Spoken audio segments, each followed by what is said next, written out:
Nos encontramos en el Complejo Cultural Palacio Obispo Solís, donde dentro de pocos minutos van a comenzar unas jornadas, una serie de actividades que desde hoy y hasta el próximo día 15 de noviembre se van a desarrollar aquí en el Palacio y también en la Casa de la Cultura para la recuperación de la memoria histórica. Y precisamente hoy va a tener lugar la primera de las actividades, en este caso a cargo de Eugenio Rodríguez López. ¿Qué tal? Buenas tardes. Hola, buenas tardes.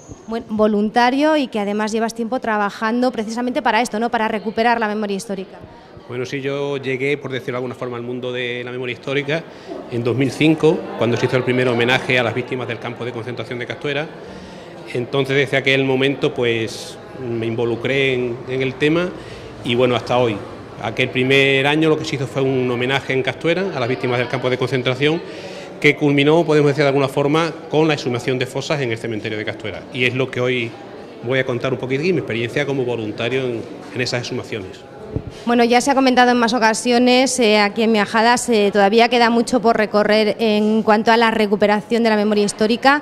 Aquí en Extremadura somos conocedores de nuestra memoria o tenemos también que recuperar mucho. Aquí en Extremadura y en todos sitios, y además lo que yo digo muchas veces, vamos con mucho retraso, vamos tarde. Pensad que mucha de la memoria histórica está basada en los testimonios de la gente que vivió aquellos trágicos sucesos y se nos van perdiendo esos testimonios. Todavía es motivo de vergüenza, diría yo, que estemos a las alturas que estamos y siga habiendo represaliados en fosas clandestinas, no solo en Extremadura, como digo, sino en toda España. ¿Qué falta? ¿Qué hay que hacer? La ley la tenemos. ¿Qué se puede hacer para seguir avanzando por este camino?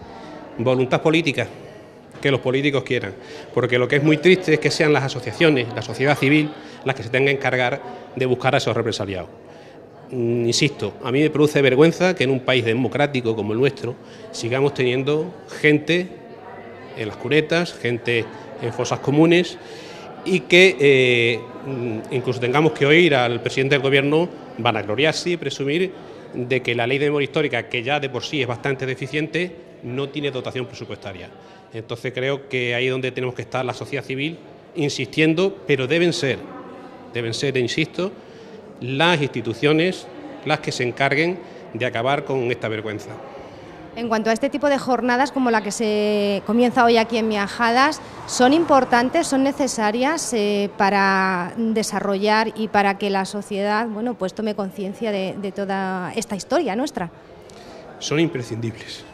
Y ya digo, aun siendo tarde, siempre hace falta hacer cosas. Es verdad que alguna batalla casi la podemos dar por perdida, pero hay que insistir, hay que dar a conocer la historia, hay que recuperar la memoria, hay que luchar contra el olvido y creo que si todos poquito a poco aportando pues con jornadas de este tipo, con la labor de los historiadores, con la labor de las asociaciones y los voluntarios, pues a cuanta más gente lleguemos, mucho mejor. Y más sabiendo que cuando hacemos este tipo de actos hay mucha gente que ha estado callada, todavía aún callada y con miedo, y al ver este tipo de actuaciones nos cuentan, se nos acercan, nos relatan su historia y eso también es muy importante, acabar con ese silencio, con ese duelo sostenido por parte de muchas de las víctimas y darle la normalidad que debería tener una historia como esta y lo que digo, y cerrar de una vez este periodo triste de la historia de España. Bueno, ha hablado de miedo, sobre todo entre nuestros mayores, las personas que vivieron esos momentos tan duros. ¿Sigue habiendo miedo?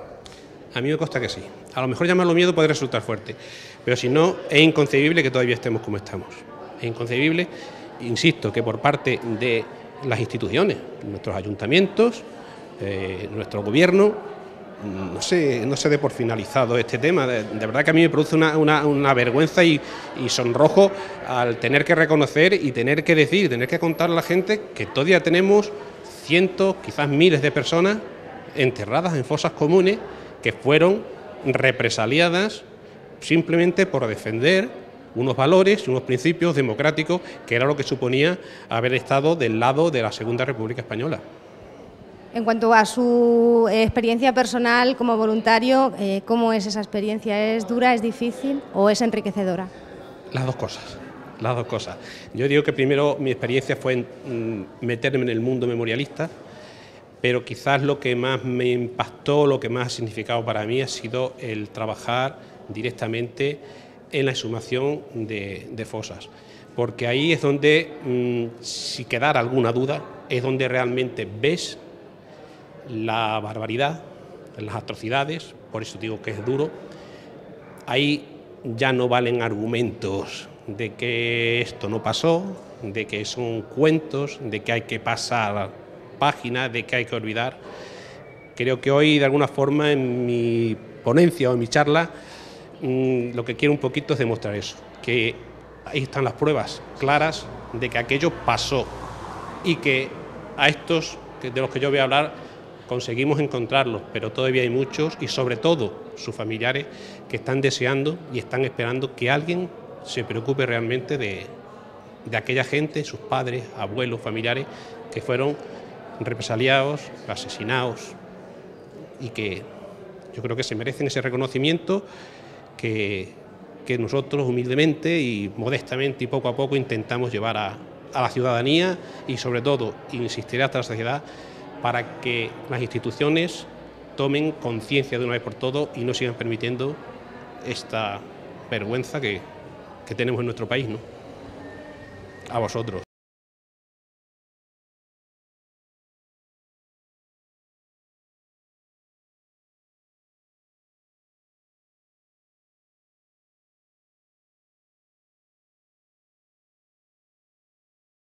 Buenas tardes a todos. Una alegría para nosotros que hayáis venido.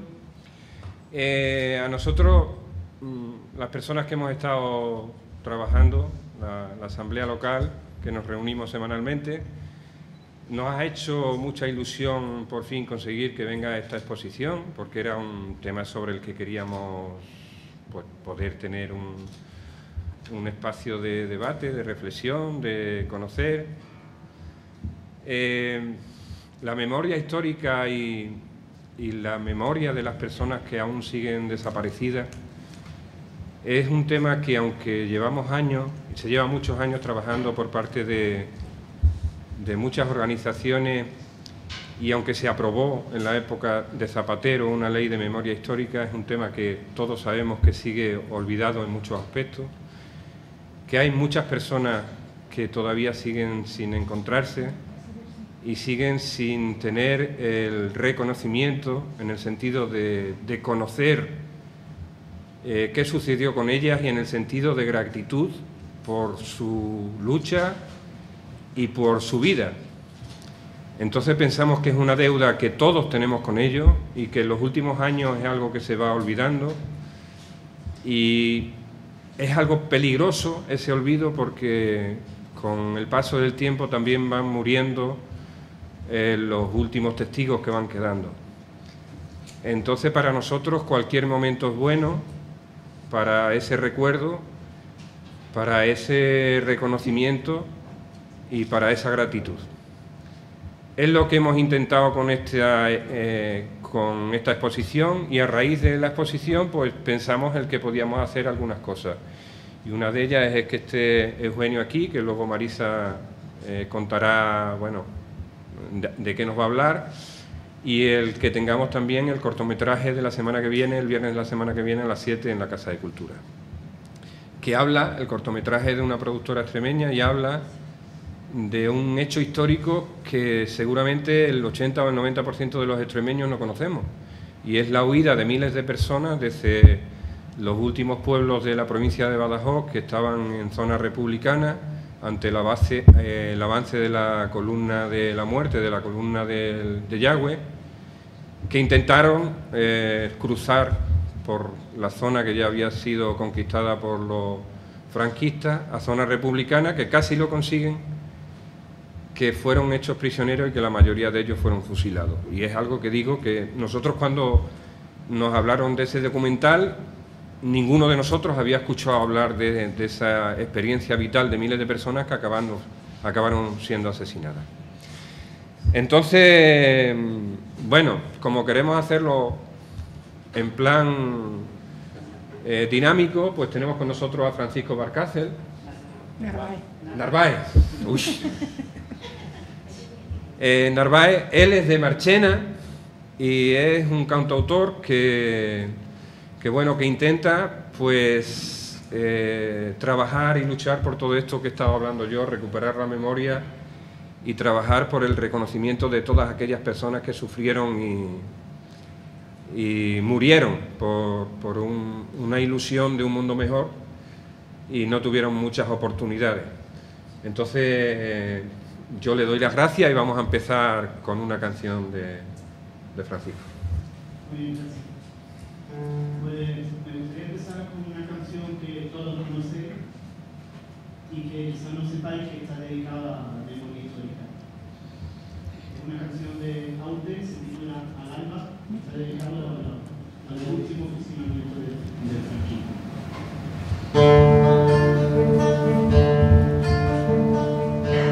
Si te dijera, amor mío, que te va a la madrugada, no sé qué estrellas son estas que vienen como amenazas, dicen que sangra la luna al filo de su guadaña. Presiento que tras la noche vendrá la noche más larga. Quiero que no me abandones, amor mío, al alba, al alba, al alba, al alba.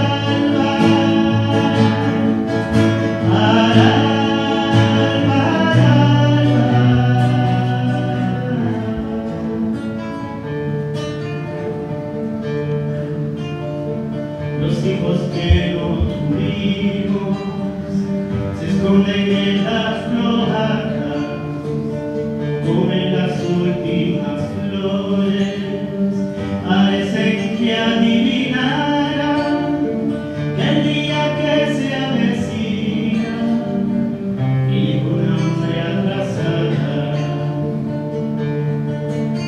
Presiento que tras la noche vendrá la noche más larga. Quiero que no me abandones, amor mío, al alba, al alba, al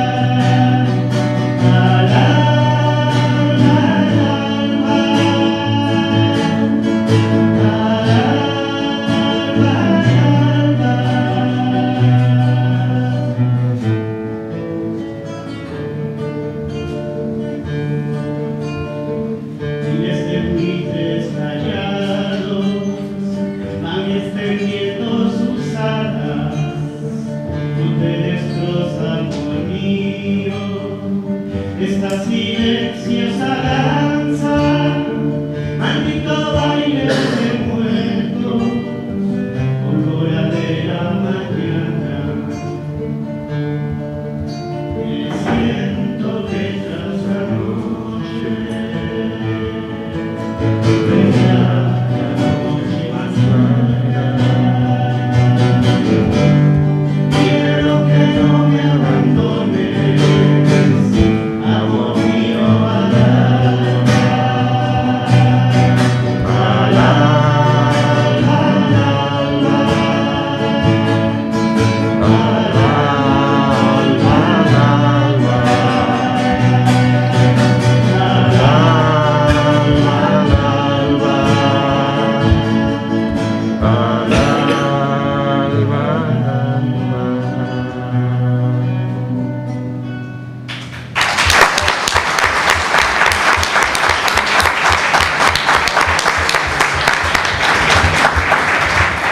Bueno, ahora paso la palabra a Marisa, que nos presentará a Eugenio y más o menos de qué va a ser su intervención.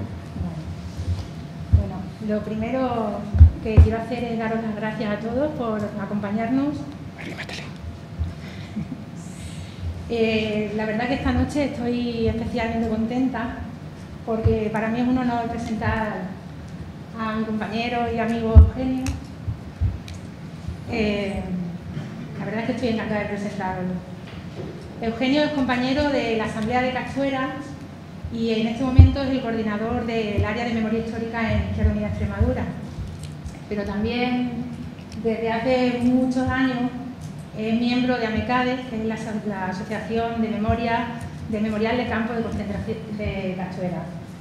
Y es miembro de esa asociación cuando no era tan fácil hablar de todos estos temas y que cuando sacar algo así te podía, bueno, que acababa señalado en tu pueblo, ¿no? Y digo miembro activo porque sé que es un trabajador incansable y que, como él me dijo a mí un día, que trabajaba sobre todo porque no había que olvidar a estos hombres y mujeres que habían luchado contra el fascismo y en pro de la República, y que no había que olvidarse. También me ha contado muchas veces que con la asociación tiene como 4 pilares que es súper importante para ellos: es dar verdad a lo ocurrido, que no se trata de nosotros de escondernos y de contarle o a su forma, que se tenga memoria, no olvidándolos, que se haga justicia y que, por supuesto, haya una reparación. Y sé que en todo esto lleva poniendo su energía, su tiempo y sus ganas, y nos arrastra a muchos de nosotros que no teníamos ni idea o habíamos leído poco, y nos empieza a contar y es increíble cómo hace que te enganches. Y bueno, creo que lo importante es que lo escuchemos. Él nos va a contar su experiencia en las exhumaciones del cementerio de Castuera y espero que su relato os apasione tanto como me apasionó a mí el día que me lo contó. Yo me voy a sentar abajo. Sí. Bueno, después de escuchar ¿me oís sin micrófono? No, bueno. Después de escuchar a Marisa, no sé. Gracias, Marisa. Bueno, gracias, Marisa, gracias, Cheli, gracias, Francisco Nerváez, por supuesto, muchas gracias a todos los que estáis esta noche aquí dedicando un ratito de vuestra tarde de sábado para conocer un poquito más de la historia, para hacer memoria. Voy a empezar porque el otro día estuve volviendo a releer, no sé si volví a releer un olvido, y en el prólogo Alberto Rey Tapia, es muy interesante el prólogo, pero anoté una frase: la lucha contra el olvido es ahora mismo en España nuestra mejor arma contra cualquier intento de neofranquismo político, histórico o cultural. Dicho esto, y poniendo, por supuesto, por delante mi reconocimiento a todas las víctimas del franquismo y del fascismo en todos los aspectos, comienzo diciendo que en 2005 tuvo lugar en Castuera un hecho que para mí no tengo reparo en calificar como histórico, y fue el primer homenaje a las víctimas del campo de concentración. Nunca se había hecho nada al respecto, y por iniciativa de Izquierda Unida, durante 4 días, 14, 15, 16 y 17 de abril de 2005, como digo, tuvo lugar el primer homenaje a las víctimas del campo de concentración. Al año siguiente, en 2006, se crea, tal y como ha dicho Marisa, la Asociación Memorial Campo de Concentración de Castuera, a la que tanto yo como otros muchos compañeros y compañeras de Izquierda Unida nos sumamos como voluntarios, para no solo hablar del campo de concentración de Castuera, sino de todo lo que implica, entendemos últimamente, o se habla sobre el tema de recuperación de la memoria histórica y ahora también democrática de nuestro país. Hoy lo que os voy a contar es simple y llanamente mi experiencia como voluntario, junto con algunos que me acompañan hoy que también participaron en esas exhumaciones, un poco como yo lo viví, y además os invito a que si en algún momento, durante mi charla, para que realmente sea una charla, queréis hacer alguna puntualización, alguna duda, alguna ocurrencia que tengáis o alguna pregunta que queráis hacerme, de verdad, levantáis la mano, siempre evidentemente sean preguntas cortitas o concretas, yo no tengo ningún inconveniente, todo lo contrario, en responderlas. Quiero también que esto sea, en cierto modo, un reconocimiento a las asociaciones memorialistas por la labor que hacían. Antes, cuando me preguntaba para la televisión de Viajada, decía que es triste que tengan que ser las asociaciones, la gente, colectivo civil, la sociedad civil, que se encargue de estos temas cuando esto tiene que ser competencia de las instituciones. Es una vergüenza que todavía en este país estamos a la altura que estamos. En fin, lo que decía, aparte de ese reconocimiento a las asociaciones memorialistas, un reconocimiento especial y concreto a ese voluntariado que dedican parte de su tiempo a trabajar por recuperar la memoria histórica de nuestro país. Y paso directamente a lo que es la presentación como tal. Ya digo que en cualquier momento podéis eso porque voy a ir hablando en función de las fotografías que hago. Las exhumaciones en Castuera, llevadas a cabo por la Asociación Memorial Campos de Concentración de Castuera, tuvieron lugar en 2011 y 2012. He empezado con esta imagen, que es cuando llegamos al cementerio de Castuera, y he puesto ahí al lado una foto que veis unas flores resecas puestas en la ventana del cementerio. Eso es nuestro máximo objetivo, nuestro máximo fin, y digo que es lo que representa. Esas flores, no sé si desde ahí se leerá un poco el lenguaje, el mensaje que pone, pero esas flores pertenecen a una familia, en concreto a un miembro de una familia, que tiene la costumbre, ya está muy mayor desgraciadamente, tenía la costumbre de llevar y poner un ramo de flores en la ventana del cementerio y otro ramo de flores junto a la mina que hay junto al campo de concentración de Castuera. Este buen hombre, nuestro amigo Ángel Sayavera, pues perdió, le hicieron desaparecer, asesinaron a su madre, a su padre, a 3 hermanos y a un cuñado.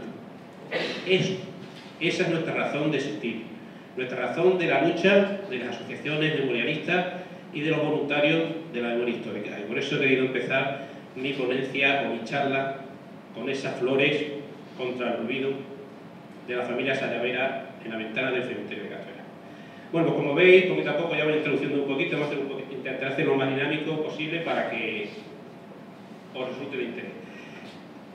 Si habéis visto en la fotografía anterior, he puesto por... Joder, es que me cuesta hablar por el micrófono. Me despisto por hablar por el micrófono, pero bueno. Cuando hablamos, yo sé que aquí en el entorno de Viajadas ha habido exhumaciones, no hace mucho, en 2009, si no recuerdo mal, se buscaron fosas en Escurial y de Viajadas no sé al final los restos, realmente sé que hay un libro al respecto, pero quiero decir que a lo mejor alguno de vosotros tuvo la oportunidad de acercarse a la fosa, o no sé si alguien de vosotros ha tenido la oportunidad de participar como voluntario o simplemente como curiosidad o por interés personal en alguna de las exhumaciones. Os quiero decir que las exhumaciones como tal, primero hay una fase de prospección no es otra cosa que buscar.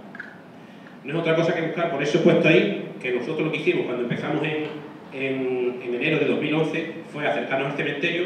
Daos cuenta que cuando se habla de exhumaciones de fosas, normalmente la gente va a sitios donde tenemos constancia, bien por testimonio y bien por documentación histórica, de que esas fosas existen, de que allí hay una fosa. En Castuera, como tal, no teníamos constancia de ninguna fosa concreta.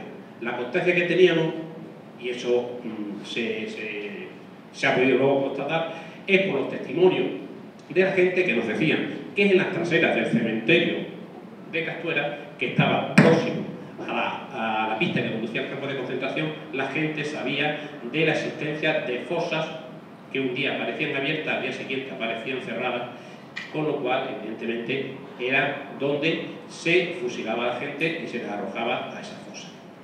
¿Qué es lo que hicimos nosotros entonces en Castuera? Pues teniendo esa certeza de que esas fosas estarían en lo que eran las antiguas traseras del cementerio de Castuera, pues nos pusimos a buscar a ciegas, en cierto modo, pero solo podíamos hacerlo en las zonas del cementerio, como podéis comprender, donde aún no se había edificado. Entonces, pues empezamos con unos primeros trabajos. Primero decidimos empezar por la parte delantera, por esos testimonios de los que hablo. Entonces aquí ves distintas fotos de lo que es una excavación, o sea, una prospección, pura y dura. Empezamos con una máquina bastante pequeña, próxima a la entrada del cementerio. Hay que hacerlo con sumo cuidado, como si dijésemos, arañando la tierra, para que en caso de encontrar algún vestigio, algún resto, pues evidentemente no romperlo. Entonces, si veis, básicamente son trabajos pues, físicos, de máquina, de pala, de rastrillo, y en esta primera prospección, en la zona próxima al cementerio, estamos hablando del día 3 de enero, no se encontró nada. Nada, a entender, nada que diera indicios de que podía ser restos de represaliados.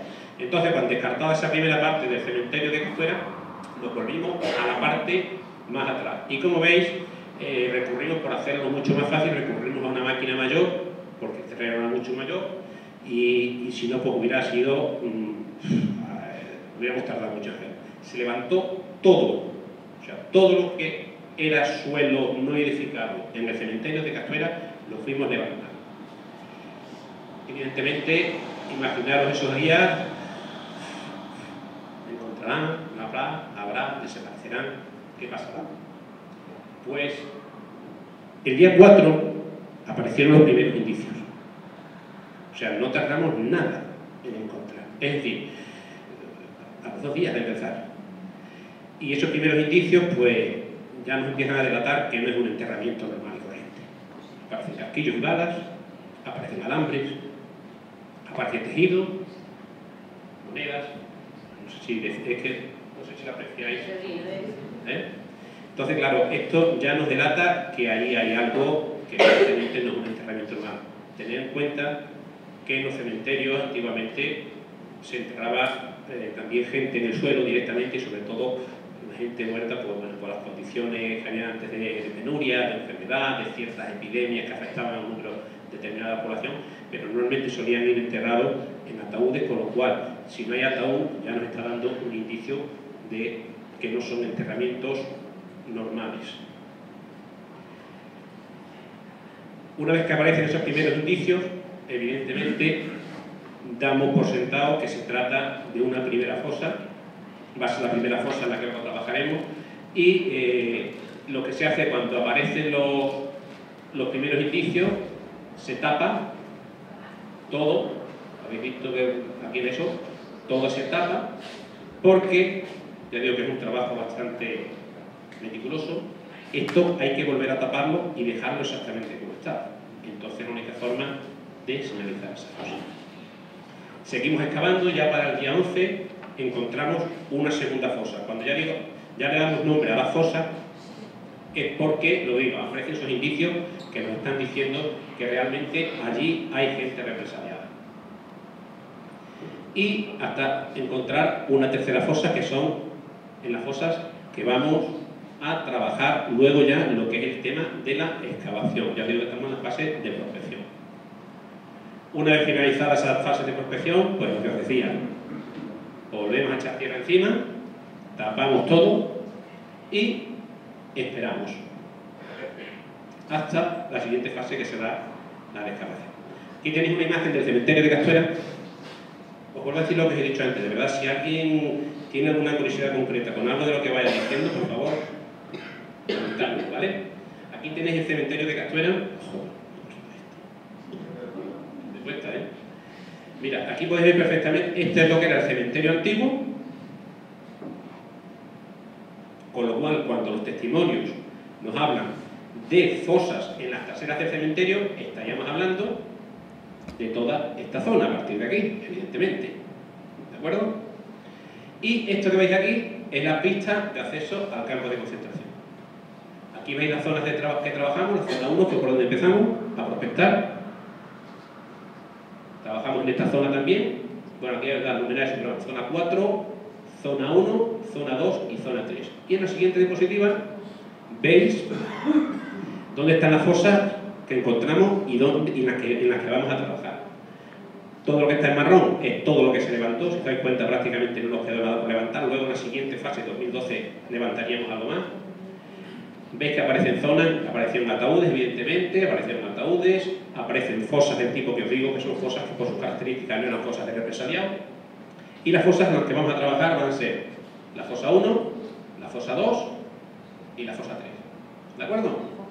Pues ahí, como si dijésemos, paramos la primera fase como tal de prospección. Tenemos ya nuestras fosas, sabemos que hay restos, pero claro, todavía estamos deseando que llegara el verano para empezar a trabajar y meternos a pico y pala, a lo que hiciera falta. Y llega el verano, Y en el verano es cuando vienen los voluntarios, vienen los arqueólogos, y estas primeras fotos que veis ahí, pues bueno, es el grupo la parte del grupo de voluntariado y algunos arqueólogos. Estamos en la parte de arriba del campo de concentración. El campo de concentración es esto. Voy a mencionar el campo de concentración porque evidentemente estas fosas de las que vamos a hablar están relacionadas íntimamente con el campo de concentración. El campo de concentración está a escasamente 2 kilómetros del cementerio. Y se pasaba por el cementerio, tanto para ir como para venir al campo de concentración, y por eso a los presos los sacaban del campo, los llevaban a las caseras del cementerio y eran fusilados. La primera charla esta es Laura Muñoz Encinar, arqueóloga, y bueno, el interés siempre de los familiares que van a estar pendientes en cada momento de las exhumaciones que vamos a hacer. Y volvemos a hacer el proceso inverso. Volvemos a la fosa, vamos a quitar la tierra, quitamos la tierra, la pala quita la parte más gorda y luego ya a mano, poquito a poco, con mucho cuidado, hasta que descubrimos aquel plástico que recordaréis que pusimos para proteger los restos. La fosa 1, la foto de arriba, limpiando, poquito a poco. Era un terreno muy puñetero, para que lo entendáis. Hay muchísima piedra, estamos muy próximos a la sierra. Con el tiempo, la acumulación del desgaste, la erosión de la sierra, pues hay muchísima piedra en un terreno duro, arcilloso, difícil de trabajar. Por eso observaréis, y iros fijando en la foto, que realmente la fosa está bastante somera. No sé calcular la profundidad, pero ya veréis que cuando vayamos viendo otra foto os daréis cuenta que realmente no hicieron muy profunda la fosa. La fosa, evidentemente, no la van a hacer los asesinos. O sea, muchas veces, por no decir siempre, son los propios fusilados los que van a acabar su sepultura. O sea, que seamos conscientes de que, aunque yo esto lo estoy hablando a lo mejor de una forma un poco, pero estamos hablando de unas cuestiones muy serias. Pues ya tenemos las dos fosas en las que vamos a trabajar, la fosa 1, que es la que está más cerca de la pista del campo de concentración para que os situáis, y la fosa 3, que es la que está un poquito más alejada. Empezamos a trabajar y bueno, pues con toda la ilusión del mundo, algunos absolutamente novatos. Es cierto que hay voluntarios que son estudiantes de universidad o bien de arqueología o bien de historia, que algunos tienen alguna experiencia, a pesar de ser gente joven, pero yo, que quizá a lo mejor os sorprendió cuando vi en el programa experiencia de un voluntario, cuando os esperabais una persona algo más joven que yo, un poquito más joven que yo. Pero es que desgraciadamente estas historias estamos llegando un poco tarde. Queda mucho por hacer. Los que hemos llegado un poco tarde y esperemos que sean los jóvenes, los más jóvenes, los que cojan nuestro relevo. Bueno, aquí, pues eso, es un trabajo un poco de equipo, es un trabajo desde el punto de vista humano enriquecedor en todos los aspectos, porque hay que colaborar todos. Hay distintos trabajos que se hacen dentro de la ESO. Evidentemente, estamos en agosto, estamos en La Serena, y si no pones un sombreado te mueres. Yo creo que incluso debajo del sombreado teníamos sombra, pero aquí que hay algunas compañeras voluntarias que estuvieron con nosotros, yo creo que si aquí no llegamos a los 50 grados, poco nos faltó, y no es algo, O sea, debajo de ese sombreado hacía un calor insoportable. Y el trabajo, pues, de mucha limpieza, el trabajo sucio desde el punto de vista físico, porque mucho polvo, mucha tierra, que ahora eso, y luego también al mismo tiempo daos cuenta que todavía no hemos empezado a exhumar directamente o a ver eso, y sin embargo, bueno, hay que limpiar, hay que barrer. De todas formas, como hubo dos excavaciones, una fue, o sea, cada equipo de arqueólogos también tiene un poco su filosofía a la hora, ¿no? Aquí tenéis, bueno, distintas imágenes de una jornada de trabajo. Ya una vez que tenemos retirado esos plásticos y que nos ponemos a trabajar, pues tanto bueno, el trabajo propiamente de limpieza e intentar ir limpiando la fosa para encontrar restos, trabajo de criba, muy importante. Luego más adelante os diré un poquito de cositas y con distintas imágenes. Aquí por la tarde, pues también un poco apoyándonos en la documentación, en mapas de zonas de fosas del cementerio, documentos antiguos, pues planificamos un poco el trabajo y la siguiente, y luego bueno, el descanso de los trabajadores, que siempre es bueno y que nos servía un poco para compartir y para empezar a hablar de la jornada. Y bueno, y empezamos a ver los primeros resultados de la confirmación de lo que estábamos buscando, ¿no? Es fácil definir o diferenciar, creo que se lo ve, una bala. Aquí vemos ya los primeros restos óseos. Estaban bastante deteriorados los restos óseos de Castuera, de las fosas de Castuera. He visto otras fosas o fotos que en los cuales impacta muchísimo, cualquiera, aunque esté deteriorado, impacta mucho. Pero la verdad es que cuando uno se mete a hacer, yo cuento de mi experiencia, que cuando la primera vez que te metes en una fosa y empiezan a aparecer los primeros restos, realmente no sabes cómo reaccionar. Son personas que tuvieron una historia, que tuvieron una familia y que están ahí por unas circunstancias y por unas causas que nosotros reivindicamos, fueron la defensa de los valores democráticos de la Segunda República, bien porque lo hicieron luchando en primera línea, como si dijésemos, o bien por simplemente ser familiares de alguien, un sindicalista, un alcalde, un concejal, un médico, un maestro. Y esta es la fosa 1, que fue impresionante. Esto era una lucha entre aplaudir y alegrarse y llorar de tristeza y de rabia, ¿no? Porque ves que eran personas, joder. Y porque te das cuenta que aunque hayas llevado años oyendo hablar de esto, oyendo hablar a los que niegan esto, te dan ganas de coger a esos que lo niegan de la manita, o no cogerlos de otro lado, y decir, ven, explícame esto. Dime si esto es mentira. Dime si esto es mentira, dime si esto no pasó. O dime si todos mataron igual. Dímelo, ahora cuando veas esto, si tienes vergüenza. Aparecieron 18 cuerpos en la primera fosa. Ahí veis algunas imágenes. La cuchara. Joder, tienes que hacer una cuchara en una fosa. Una cantimplora. Monedas. Un peine. Jeringuillas. Personas que no merecen estar como están. Dentro de nuestra experiencia, pues evidentemente fue un tiempo eso, nos llovió, entonces hay que trabajar en todo, entonces pues se nos hizo de noche, en el cementerio de Castuera no hay luz, entonces tuvimos que llevar un grupo, improvisar como pudimos una medio bomba, daos cuenta de todo el trabajo, toda la dedicación y joder, y te llueve una noche y se te llena la fosa y te ponen como una piscina.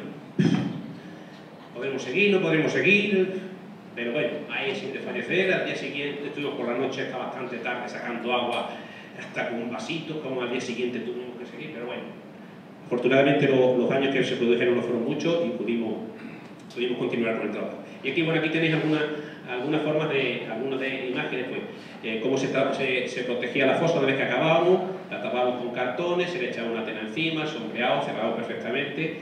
Y aquí tenéis otras imágenes de los restos. Los restos, conforme los íbamos sacando, pues evidentemente se clasificaban en función de la zona donde lo habíamos sacado para agruparlos se utiliza el término individuo, pero a mí me gusta utilizar el término persona.